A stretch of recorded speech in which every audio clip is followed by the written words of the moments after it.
Les amis, bonjour à tous. Dernière vidéo de la M4 CSL, du moins dernière vidéo sur la préparation. Dans la précédente, on vous a dit qu'on attaquait la cartographie. Là, c'est le moment. Déjà, on a des soucis.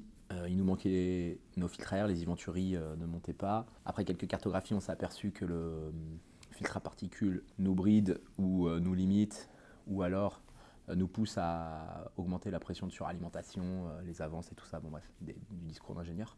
Donc, on va monter une ligne d'échappement. Il va falloir encore trouver une ligne. Nico il est en train de faire des miracles pour nous trouver une ligne qui s'adapte sur le silencieux à valve d'origine. A priori, il aurait trouvé quelque chose avec Miltech et on va l'avoir rapidement. On va installer les filtres à air, on va installer la ligne complète, donc après les catalyseurs sport jusqu'au silencieux arrière titane. On va conserver le silencieux arrière titane de la CSL avec les valves.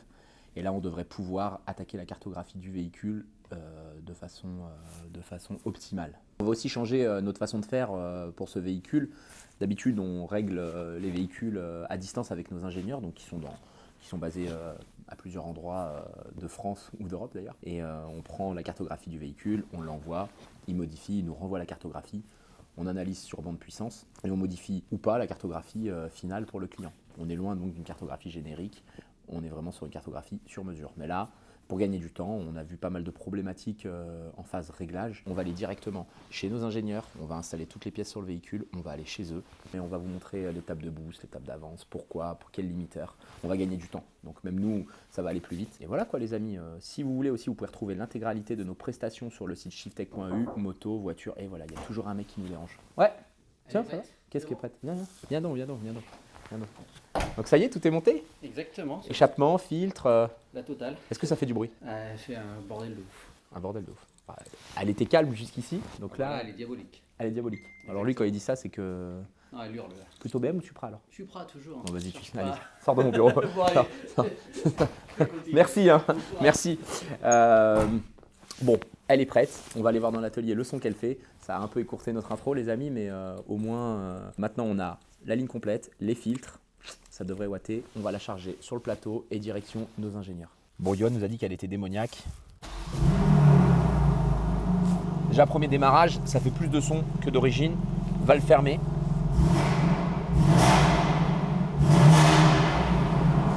Là, on est très proche d'un silencieux M-Perf sur les anciennes générations F80, métallique.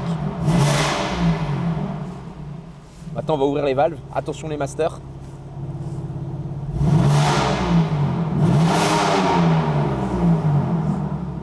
On va mettre le mode M2, on va voir si ça pop un peu.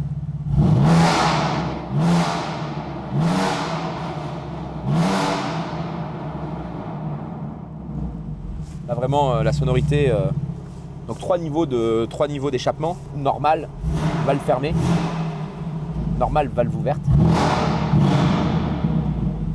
mode M2.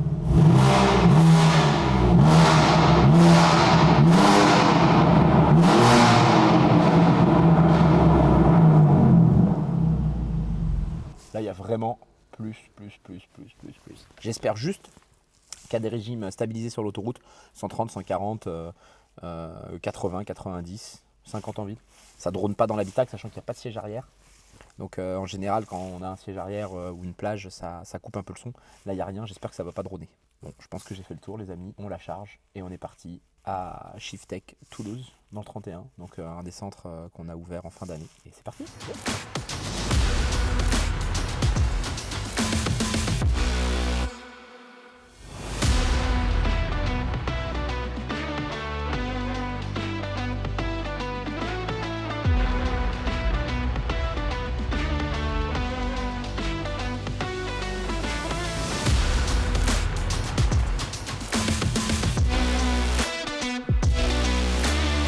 Bon les amis, c'est parti, on est rendu dans notre centre de développement. Première cartographie, je sais pas on va en avoir pour combien de temps, mais il est 18h. Et là, on y va, on va monter step by step la pression turbo pour peut-être finir à 3500 millibars. 3500 millibars, on ne sait pas si les bielles vont tenir. Sur conseil d'un ami, il faut les bielles forger. C'est parti.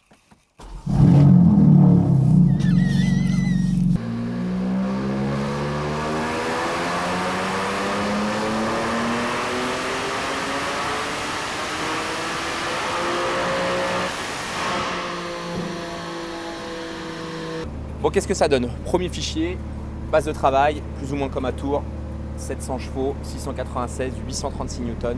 Donc on va essayer de se limiter à 850 newtons, sauf qu'on va aller chercher 850 newtons sur toute la plage avec un beau plat. Et puis on va essayer d'aller remplir la courbe ici, pouvoir aller chercher plus ou moins par là, entre 800 et 900, on verra bien ce que ça sort. Et un plateau de puissance bien plat. Entre temps, on s'est aperçu donc que les pompes HP n'arrivent pas à suivre la pression de rail voulue. Donc on a dû réduire, je ne vais pas reculer plus parce qu'après le bruit c'est insupportable. On a dû réduire le pourcentage de 85, donc aujourd'hui on est à E30, 30% de 85, le reste en samplon 98 de bonne qualité. Et maintenant on va enchaîner les files pour essayer d'aller chercher notre objectif. Allez, c'est reparti. On se revoit dans quelques heures.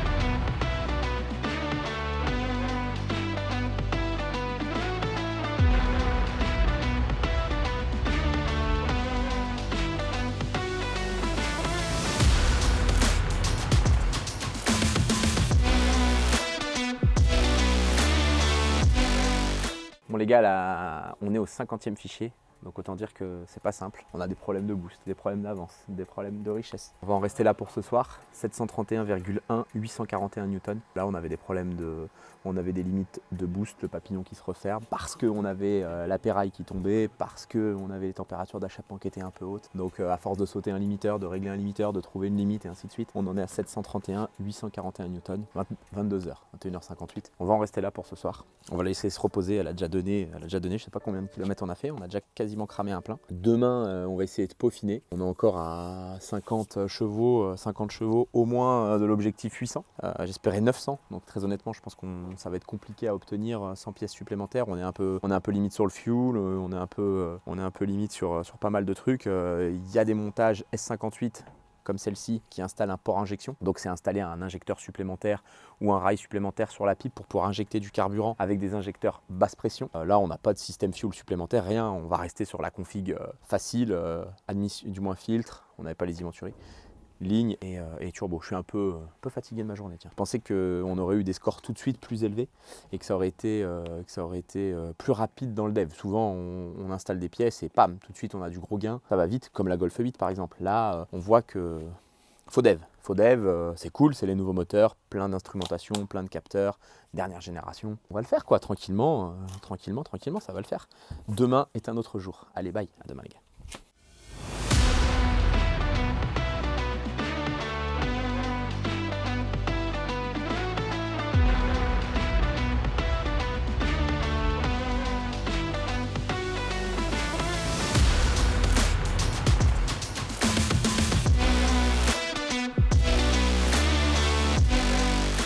Bon premier passage ce matin avec la dernière cartographie, 729 chevaux, 837 newtons et visiblement tu m'as dit de couper rapidement, il y a un problème. Là on vient chercher des gros niveaux de boost, okay. On vient taper 3 bar 3 absolu, hein, donc 2 bar 3 en relatif. Okay. Donc le papillon se ferme évidemment pour protéger le moteur. Okay. Et du coup il faut qu'on vienne lisser un petit peu cette suralimentation là sur l'approche du régime max, okay. Pour pouvoir... Ouais je le sens bien vers 6000 tours, là ouais, ça doit être un peu du coup, ouais. Et puis la courbe c'est vers 6000 là où ça commence à partir. C'est ça, donc on va limiter le boost hein, pour protéger tout ça, peut-être jouer un petit peu plus avec l'allumage pour gratter un peu de puissance encore. Donc les amis, 2 bar 3 de pression de suralimentation. On a toujours des avances fixes, donc on essaye de faire varier les niveaux de pression de suralimentation. Une fois qu'on atteint une certaine limite, la voiture elle se met en mode protection, elle ferme le papillon. Donc le papillon c'est plus ou moins l'accélérateur, hein. Quand vous appuyez sur l'accélérateur, ça fait se déplacer un volet sur les tubulures de sural ou alors sur la pipe d'admission. Ici le papillon il est vraiment sur les tubulures et donc il se met en mode protection et on a beau avoir la pression de suralimentation qui est toujours aussi haute, l'air ne rentre pas dans le moteur parce que le papillon est fermé. Donc la courbe elle fait ça et on n'a pas de puissance en haut au-delà de 6000 tours. Donc on va repasser sur la cartographie. Carto suivante, c'est parti. Donc là du coup ce qu'on voit vidéo c'est que la Sural, malgré notre consigne ici là, qui allait chercher on va dire un boost de bar 2, et ben on avait quand même des overshoots de Sural qui arrivaient et du coup notre stratégie de protection à 2 bar 3 venait réduire le papillon pour éviter que ça overshoot. Okay. Mais histoire d'avoir un réglage vraiment propre, ce qu'il faut c'est que le papillon n'intervienne pas et qu'il soit 100% ouvert. Donc pour ça il faut retoucher au PID et au modèle de boost. Donc ce que l'on va faire c'est typiquement dans ces cartos ici, la zone qui est zone overshoot, on va venir augmenter la proportionnelle du régulateur. Comme ça va éviter en fait ces overshoots et on va déjà arriver à mieux canaliser les overshoots. Ensuite, la seconde chose, c'est qu'il y a ici le modèle sur le débit turbine. Donc on va au fur et à mesure que le MAF augmente, donc le MAF c'est un peu le reflet du régime, on va dire, plus il augmente, plus le MAF augmente, et ben on va venir sur les fortes pressions aussi réduire toute cette modélisation afin que l'on respecte vraiment la consigne et qu'on soit le plus clean possible. Donc je te fais ça et on les teste. Donc en gros là, juste pour corriger mon problème de débit, du moins de pression de suralimentation au-delà de 6000 tours, il faut que tu interviennes sur 5 cartographies. C'est ça. Ok. Sur 5 maps dans la cartographie. Exactement. Et voilà. Et normalement ça devrait suffire, étant donné que le reste, on l'a déjà de base, on va dire, retouché, tout ce qui était prépositionnement turbo, tout ça. Donc ça devrait aller. Bon, et après, une fois que tout ça, ça va bien, le papillon est ouvert à fond, le boost est bien géré et tout, on envoie la sauce quoi. Après, on met un peu plus de sural, si tu aimes pas ton moteur, mais sinon on y met de l'avance et on fait des chevaux. Allez, c'est parti. Tu me renvoies ça, je retourne dans la voiture, je vais flasher la cartographie. Allez, go.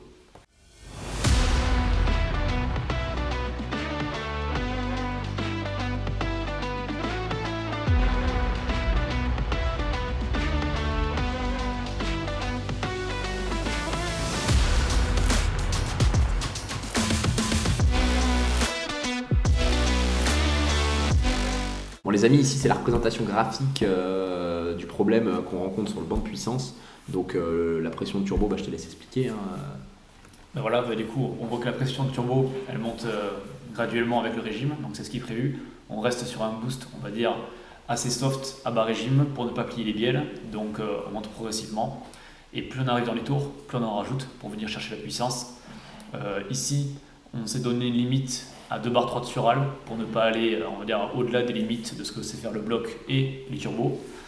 En l'occurrence, on voit qu'on arrive quand même assez rapidement aux limites du système. Les Westgate ont un peu plus de mal à réguler. On avait laissé des protections, parce qu'on laisse toujours des protections sur nos fichiers pour être sûr que ça reste safe. Et notamment, le papillon vient ici se fermer, parce qu'on arrive à la limite de 2 bar 3 de boost, et vient nous empêcher d'aller exploser le moteur. Donc à l'intérieur du moteur, ce qui rentre, ça restera maximum 3 bar 2. J'en ai encore besoin.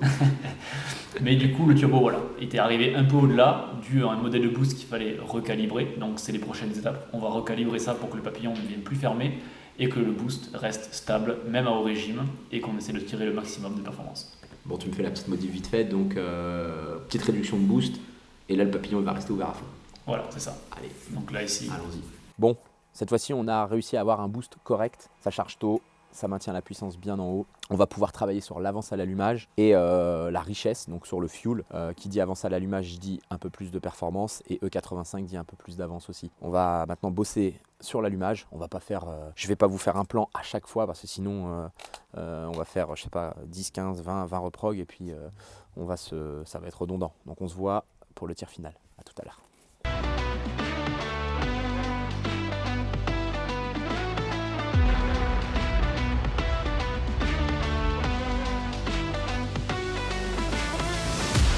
Bon, le travail de cartographie semble visiblement arriver à sa fin. Qu'est-ce que tu en penses? Est-ce que tu es satisfait? Carrément, là en fait on voit, on a un boost qui est clean de chez clean. Par rapport à tout à l'heure, on n'a plus les oscillations qu'on avait. On a sauté tous les limiteurs qui nous embêtaient et on a une régulation qui est parfaite. On a rajouté un petit peu d'avance aussi pour gagner en perfo. On n'a aucun retrait, voilà, l'allumage se comporte bien. Et on en a profité également pour réduire un petit peu l'enrichissement parce que sinon au-delà de 0,83, 84 de lambda, on voyait que les pompes n'arrivaient pas à suivre. Ouais. Sachant que là on a un mix E30 et on va peut-être essayer de monter à E50. Voilà, c'est ça. Après, il faudra vérifier vraiment que toujours ce point-là. Ouais, donc là on a le boost qui est nickel, avant ça faisait des oscillations de C'est boost. ça, et puis finalement par rapport à la richesse, on voit aussi que les températures d'échappement elles sont largement contenues, donc on a encore un peu de marge si jamais on était limite en 50-50. Ouais, 787 degrés d'échappement, sachant que c'est une température modélisée et non une température réelle avec des sondes de GT. Quoi. C'est ça, et puis sur ce dernier modèle-là, en plus d'origine, on vient chercher des températures vachement plus élevées.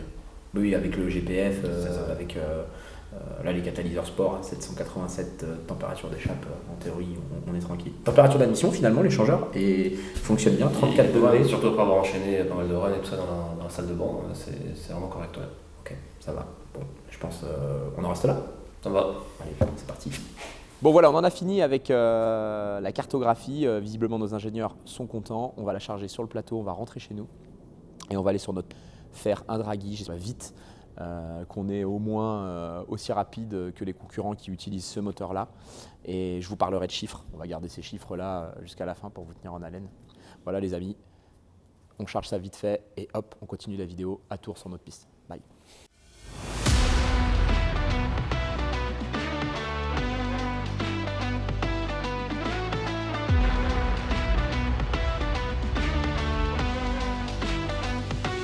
Bon les amis, à partir de maintenant, la vidéo n'a plus aucun sens. Donc je vous explique. On a commencé la M4 CSL dès qu'elle a été livrée et on a commandé des pièces, on a fait ci, on a fait ça, il nous manquait l'échappement, il nous manquait les filtres et donc on a dû se déplacer à Toulouse, dans notre centre Shiftech de Toulouse pour faire la carto. Et entre temps, mauvais temps, pas possible d'accélérer, j'ai perdu la draguie avec la moto, vidéo précédente.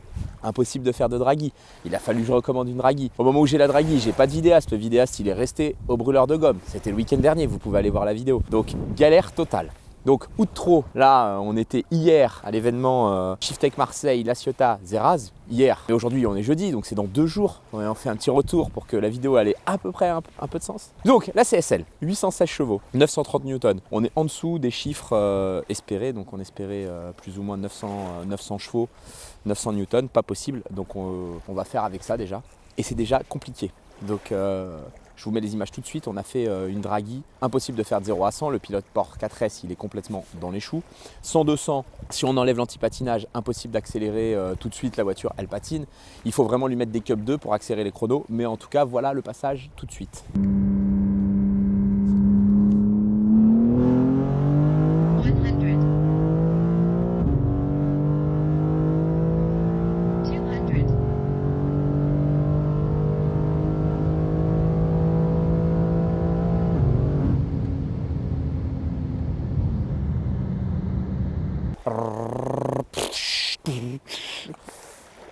Donc comme vous pouvez le voir, ça va vite, 5 secondes, un tout petit peu plus de 5 secondes, avec 3/4 du plein. Moi dans le véhicule, je suis pas le mec le plus léger de la team, donc si on met Augustin au volant qui est en train de tenir la caméra et 1/4 du plein, je pense qu'on arrive à passer sous les 5 secondes et là ça commence à aller vraiment vite pour une propulsion avec des 4S. 200-250 km/h, 4 secondes 5, pareil je pense possibilité de faire en 4 secondes 2, c'est vraiment les premiers essais, on a fait des essais, on vous les a mis directement. Carburant utilisé dans ces tests E20, donc 20% d'éthanol, le reste en samplon 98. Pourquoi E20? Les pompes, donc elles ne tiennent pas les 350 bars, on a dû réduire la pression de rail à 320 bars et on ne peut pas réduire plus bas parce qu'après on a les short term qui s'envolent. La richesse reste bonne avec 330 bars. On ne peut pas aller plus loin en éthanol, on a essayé à 50-50, c'est compliqué. Donc on est un peu en dessous des chiffres. Je pense que les turbos qu'on a dans le véhicule, on a été biaisé par les tests de certains préparateurs allemands ou américains qui annonçaient des chronos de 4 secondes 5 avec 900 chevaux et tout. Clairement, on n'a pas besoin de 900 chevaux pour faire moins de 5 secondes au 100-200. C'est le bon baromètre, hein, 100-200. On va faire une évolution sur la M2, donc sur notre future M2 avec le S58, on va avoir des turbos un peu plus gros. Qu'est-ce qu'il y a, l'outro, elle est trop longue, c'est ça? Je te vois là. C'est la mer? C'est la mer? Attends. C'est vraiment n'importe quoi là. Donc sur la M2, on va mettre des turbos un petit peu plus gros au niveau du compresseur et de l'échappement, ou autres, ils sont en train de nous faire des turbos plus performants. Et on va aussi développer un moteur renforcé parce que là on a limité le couple pour pas plier les bielles. Donc le S58 est costaud et très performant, mais on va quand même renforcer le prochain moteur qui sera dans la M2. Voilà les amis, j'espère que cette vidéo vous aura plu.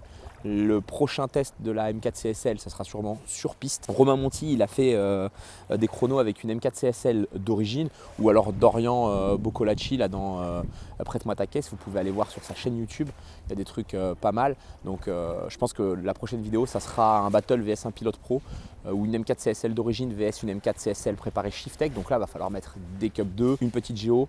Parce que plus de puissance ne dit pas forcément plus rapide sur piste. La preuve, les GT3 sur piste, pas beaucoup de puissance, pas beaucoup de couple et souvent plus performantes que les caisses turbo. Désolé de l'ordre de cette vidéo, c'est de la faute d'Augustin au montage. Il a fait absolument n'importe quoi et à la prochaine. Voilà, bon, mais c'est trop loin dans la vidéo si on dit ça maintenant. Allumez Augustin dans la vidéo. Abonnez-vous les amis, Médéric Shiftech sur toutes les pages Facebook, LinkedIn, Twitter, Indeed pour ceux qui veulent travailler chez nous. Tinder pour Augustin. Clémence, pardon. Attention messieurs dames, vous passez sur YouTube là. YouTube. Comment? Pas de problème, vous en fichez? Bon, ok, bon bah profitez, vous en avez de la chance ici, hein, c'est vraiment. Alors regardez, on est en train de faire une vidéo YouTube. On est préparateur automobile et donc vous avez quoi comme voiture? C'est beau, une C4. Une Citroën C4. Eh ben, faut faire une conversion éthanol ou une augmentation de puissance. Ah oui, c'est ça. Oui, le 85, c'est Exactement. c'est l'éthanol. 1,10 € le litre au lieu de 2 € le samplon. Ah ouais. Voilà. Et c'est ce que vous faites ça? Oui, voilà, société Ah, Shiftech, d'accord. on est à La Ciotat. Nous, on est de Tours à la base, mais Ah ouais, d'accord. on est venu profiter de la baie pour faire un bout de vidéo. C'est bien, Et du c'est un coucher bel de soleil. endroit ici. Voilà. Et vous avez de la chance, la première Ah bah fois oui. qu'on voit un voilier ici. Oui. Ah oui Ça, on- Nous, ça, Ah, c'est celui il y de a mon des- vidéaste. 32 ans qu'on vient ici, il y a des on n'a années. jamais vu un voilier ici. Ah oui Il y a des années. qu'on- Allez. Ouais, jamais vu Et un pourtant, on voilier. a navigué, hein, pas mal ici, hein, mais ça, c'est la première fois qu'on Donc voit. vous faites un reportage. Voilà, c'est faire ça, un peu. exactement. Oui, Non, bah, vous pouvez regarder C'est YouTube pas dimanche, tout. vous allez voir. Mais c'est bien ça. Je sais pas si Allez, c'est bonne YouTube. chance. Bonne chance, messieurs, dames, bonne soirée. Au revoir. Ouais, et on dit comme ça. Au revoir, comme ça. Allez, à topette. Bon, bah, c'est l'outro la plus longue qu'on ait jamais fait, je crois bien. Tout seul, en plus, au bord de la plage. On va se baigner. En vrai de vrai, je devrais prendre le boîtier et tu devrais courir là. Si je suis habillé, mais. Oh, on va t'épargner ça. Allez, bye.